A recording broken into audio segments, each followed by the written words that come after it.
La Corée du Sud, c'est le pays le plus connecté au monde. Dans la rue ou ici dans le métro, les gens sont connectés à Internet en permanence. C'est aussi le pays des grandes entreprises de l'électronique, des groupes comme LG ou Samsung. Samsung est le numéro 1 mondial des technologies. À lui seul, le groupe génère plus de bénéfices qu'Apple, Google et Microsoft réunis. Pour la première fois, les dirigeants de l'entreprise ont accepté d'ouvrir leurs portes à une équipe de télévision occidentale. C'est un voyage absolument sidérant, vous allez le voir, au cœur du miracle économique sud-coréen. Le reportage est signé Loïc Delamornay et Jean-François Monnier.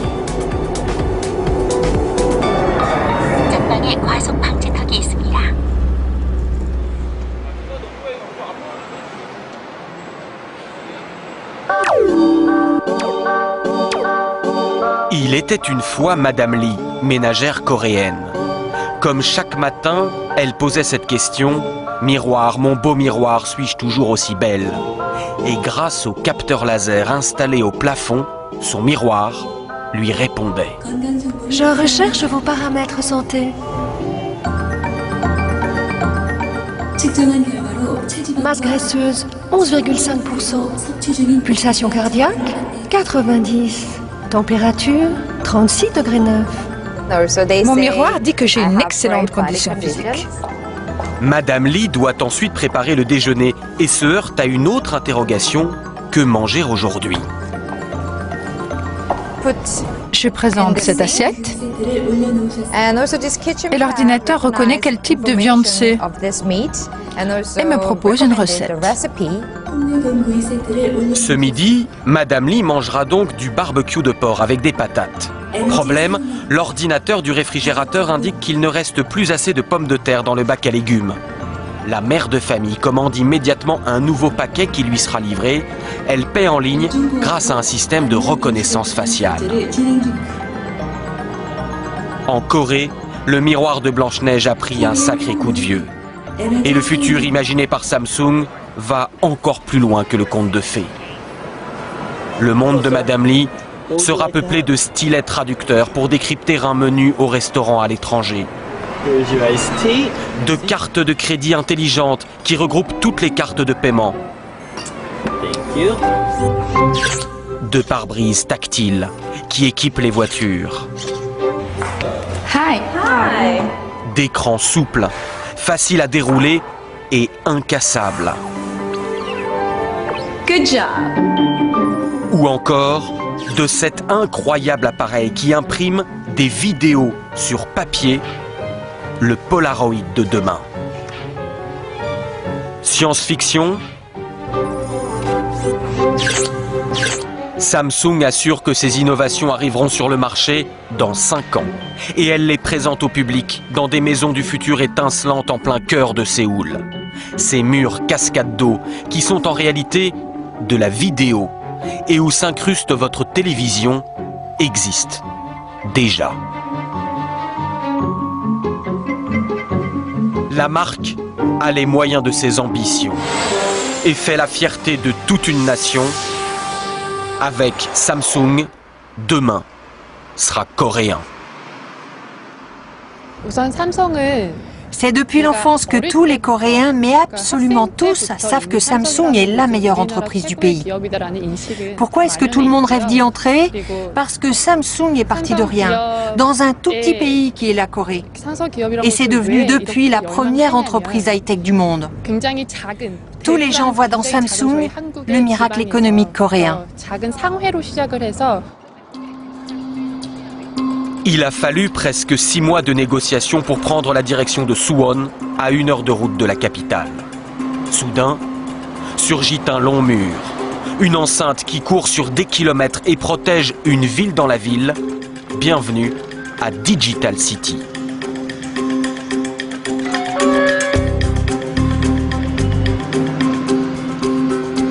C'est la première fois qu'une caméra occidentale pénètre dans ce sanctuaire. Voici l'une des 8 villes Samsung du pays. Celle-ci est consacrée à l'électronique. Avec ses 30 000 employés, elle a la taille et la population d'une ville française de province comme Auxerre. Avec ses banques, son hôpital et sa clinique dentaire. Avec ses stades, ses bars, et ses restaurants. Pour fouler ces trottoirs, il faut être un membre de la famille Samsung. Et cette famille a beau compter 250 000 employés dans le monde, elle n'a qu'un seul esprit de corps. C'est ce qu'a découvert un jeune franco-belge tout juste recruté qui s'est fondu dans le moule coréen. Vous parlez coréen? Ah oui, bien sûr. Ah oui? Depuis quand? Je suis en Corée depuis 2 ans. Là. On entre dans l'entreprise comme on entre en religion. Le jeune novice a expérimenté la méthode Samsung juste après l'embauche. Pendant 3 semaines, en fait, on va dans un centre d'entraînement fermé, c'est-à-dire qu'on ne peut pas sortir, en fait. Donc week-end, jours fériés compris, on reste là. C'est assez chargé, les cours commencent à 7h30 du matin jusqu'à 9h du soir, plus des travaux de groupe le soir, la nuit, ce qui fait que sur 3 semaines, on dort en moyenne 3-4 heures par nuit. Mais après ces efforts, voici la récompense suprême. Les 5000 jeunes embauchés chaque année se retrouvent pour une gigantesque cérémonie d'intronisation. C'est l'exaltation du collectif et l'adoubement final de l'entreprise sous le slogan géant « Fiers d'être des Samsung ».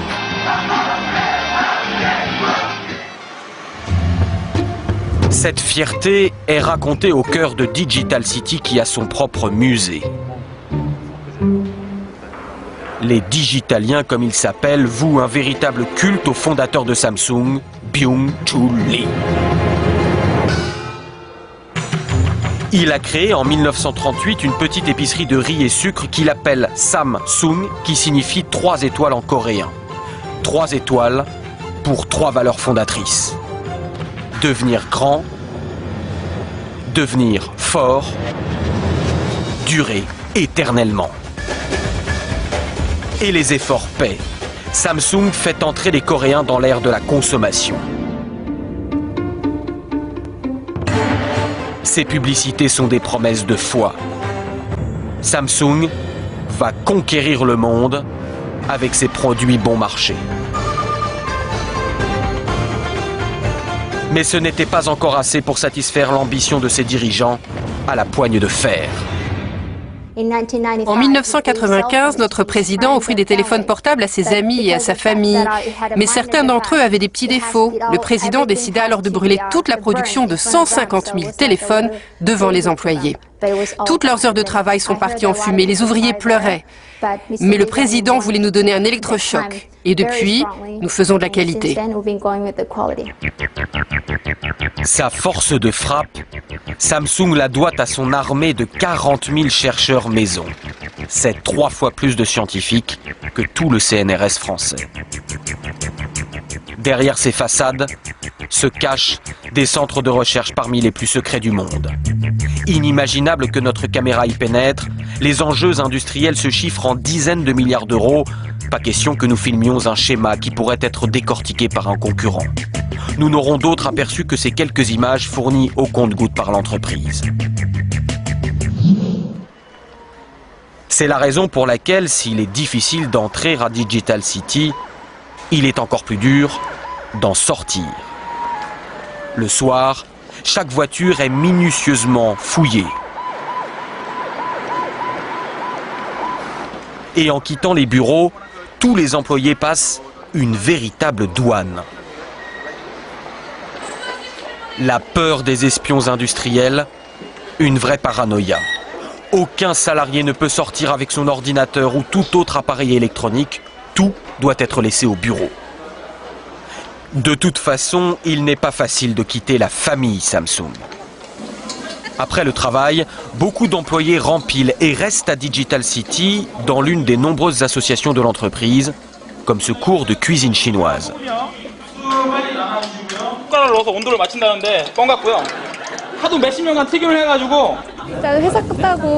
C'est vrai que je pourrais rentrer à la maison et voir un peu plus ma famille. Mais là, ça me permet de rester un peu plus longtemps avec mes collègues. Du matin jusqu'au soir, ces salariés motivés ne se voient pas vivre loin de la sphère de l'entreprise. Je travaille de 9h à 18h.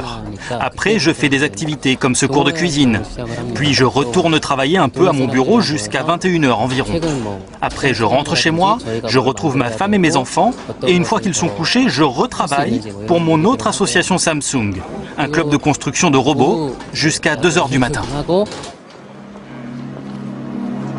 Est-il concevable d'échapper à l'emprise de l'entreprise? Car quand on travaille et se divertit chez Samsung, il est tout naturel qu'on habite chez Samsung. Voici un complexe Raimian. Un acronyme qui signifie futur, beauté, confort. Ces luxueux lotissements Samsung sont disséminés partout dans le pays. Ils sont ouverts aux salariés du groupe et à tous ceux qui ont les moyens. Les résidents sont choyés. Déplacements en véhicules électriques, services à profusion. Les enfants ont même leurs propres écoles, construites par Samsung bien sûr. Seul entorse au contrôle de la marque, les professeurs dépendent tout de même de l'éducation nationale.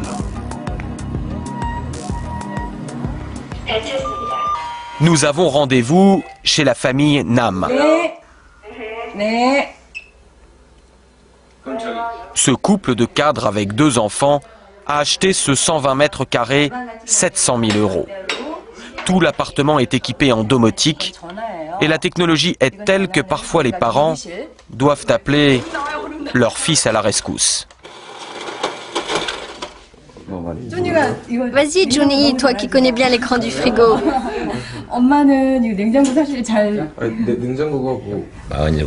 J'ai 47 ans, petit j'habitais dans le coin et c'était complètement sous-développé. J'aurais jamais imaginé que ça se développerait comme ça. Par rapport à d'autres pays, il y a eu une croissance extraordinaire.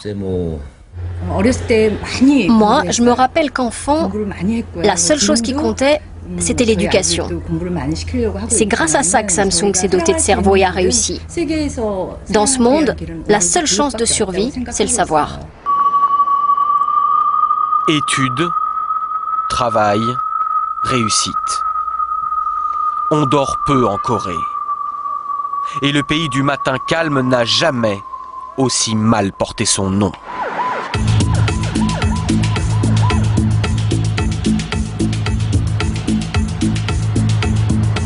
Une nouvelle journée reprend. Séoul s'éveille, vrombissante. Les Coréens travaillent 40% de plus que les Français. Et dans ce Manhattan asiatique, d'autres membres de la famille Samsung sont déjà au travail autour d'un emploi du temps en 4 lettres, SADI, l'université de design de Samsung. Le groupe a créé cette école pour trouver de nouveaux talents et doper sa créativité. Les nuits blanches passées sur les projets sont nombreuses, la sélection est rude, seule la moitié des étudiants décrocheront le diplôme. Les profs sont souvent occidentaux. Est-ce que vous voyez du volume dans cet objet? Vous voyez? Tous les étudiants ne feront pas forcément carrière chez Samsung. Mais cette école a fait des émules dans tout le pays qui forment à présent près de 30 000 jeunes designers par an. De plus en plus, les étudiants coréens sont récompensés dans les grands prix internationaux de design. On a en Corée des géants comme Samsung pour l'électronique ou LG pour l'électroménager qui créent tellement de produits que c'est pour nous un terrain de jeu extraordinaire. Et je suis fier de participer à cette nouvelle vague de designers coréens. L'université ouvre ses portes, mais les laboratoires nichés au sommet du quartier général de Samsung, beaucoup moins. Voici les tâches des designers. Là encore, interdiction de les filmer et panique de nos accompagnateurs, même si les vitres sont opaques. Car le design est devenu un enjeu stratégique majeur. Et tous les cadres dirigeants se rappellent ce jour de la fin des années 90 où le redoutable président, toujours lui, leur a asséné un second choc de culture. Le président nous a dit « changé tout, sauf votre femme et vos enfants. Il fallait se débarrasser de tout ce qui avait été acquis auparavant. C'est là qu'il a lancé la révolution du design dans l'entreprise. Le vice-président est fier de présenter son dernier bijou. On voulait quelque chose de chic, de brillant, de classe. Pas un mot sur la ressemblance frappante entre le dernier né de la gamme Samsung et la tablette d'un célèbre concurrent. Prononcer le mot Apple n'est pas politiquement correct chez Samsung. Mais pour Philippe Lee, président de la Chambre de commerce franco-coréenne, l'important n'est pas que le coréen ait plus ou moins copié l'américain. Samsung avait complètement mésestimé l'importance des smartphones. Il y a quelques mois, panique à bord. Donc il a fallu mettre en place un plan de réaction par rapport à ça. Mais le plan, il est sorti au bout de quelques mois. C'est-à-dire que le groupe a été capable, en quelques mois, de concevoir un produit qui n'est pas un produit révolutionnaire, puisqu'il est très similaire à celui de l'iPhone, mais à développer ce produit et à le commercialiser avec succès et dans le monde entier. Et c'est là l'autre prouesse du groupe. Avoir changé son image, notamment dans les pays occidentaux, grâce à son marketing. Partenariats sportifs dans les plus grands événements, ou encore publicité ciblée avec des stars nationales, comme dans ce spot pour l'Australie, où Samsung s'est offert l'icône du pays, Simon Baker, l'acteur de la série du moment, Le Mentaliste.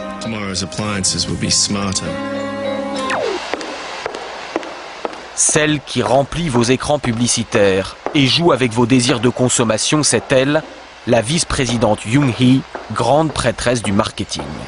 Passée par New York, Londres et Paris, ancienne de L'Oréal, elle vient de lancer la dernière étape de son plan.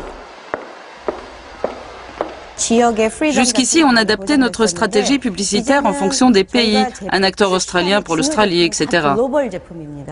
Mais c'est fini, désormais on va unifier la communication. Tous nos produits auront le même style, les mêmes noms, les mêmes visages, car ce sont des produits universels. Samsung est devenue une marque monde. Une marque monde qui attire désormais les talents étrangers. Mathieu, apothicaire, est né en France. Il est belge, il a fait ses études à Cambridge et est diplômé du prestigieux MIT de Boston. Le monde s'offrait à lui, il a choisi la Corée, au grand étonnement de ses amis.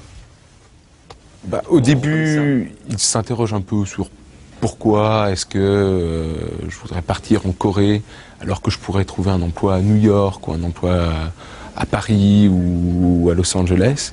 Et après environ 2 minutes et demie de discussion, ils se rendent compte très vite que c'est une opportunité énorme.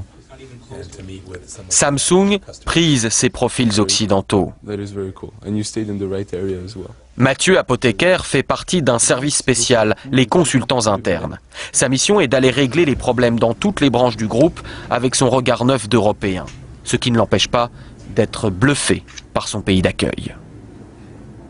Mon professeur de macroéconomie disait toujours que pour devenir un pays développé, il fallait exactement 100 ans. Il y a deux exceptions à la règle, au XXe siècle, la Corée et Israël.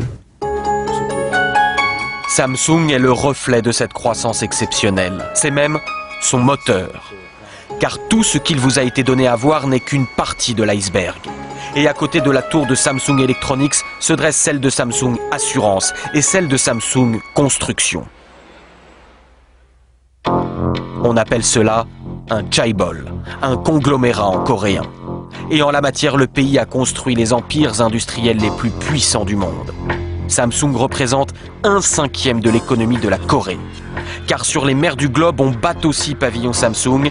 Ces chantiers ont œuvré pour hisser la Corée au 2e rang mondial dans la construction navale. Le groupe est aussi un géant du BTP, tant en Corée qu'à l'étranger. La plus haute tour du monde, à Dubaï, est une tour Samsung. Elle affiche, sur 800 mètres de haut, la suprématie du groupe.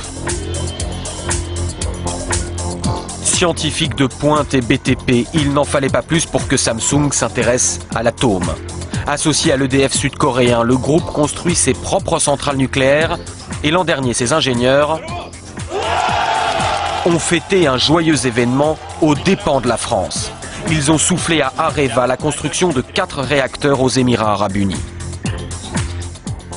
Je pense qu'en France, on ne se rend pas compte de la vitesse d'évolution, du fait qu'effectivement la Corée s'est devenu un pays concurrent de la France, ou en tout cas au même niveau, ou quasiment au même niveau que la France dans beaucoup de domaines.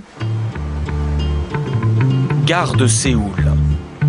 Ce train vous semble familier, normal, c'est le TGV que les Coréens ont acheté à la France en 1994. Il ne leur a pas fallu 15 ans pour construire le leur. Voici le KTX. Il a été conçu par un autre géant coréen, le groupe Hyundai. Et il affronte désormais son grand frère sur les appels d'offres internationaux au Brésil ou en Californie.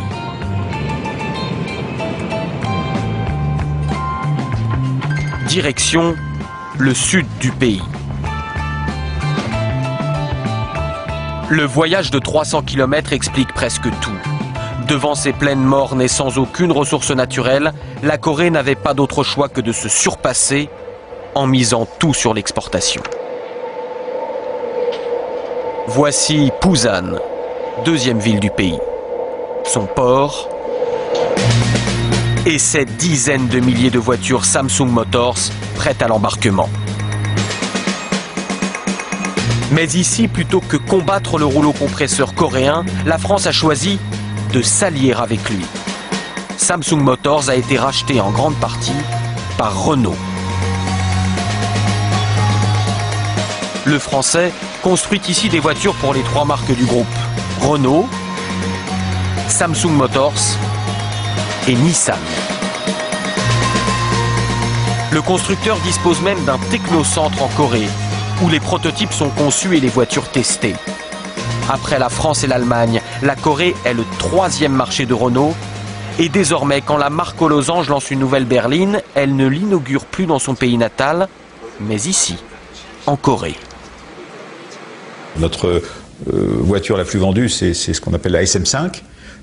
Qui sera commercialisé prochainement sous le nom de Latitude en Europe. Autrefois, on aurait pu dire je conçois la voiture pour les marchés européens, puis après je vois si je peux la vendre dans les autres marchés. Maintenant, on est dans une autre démarche.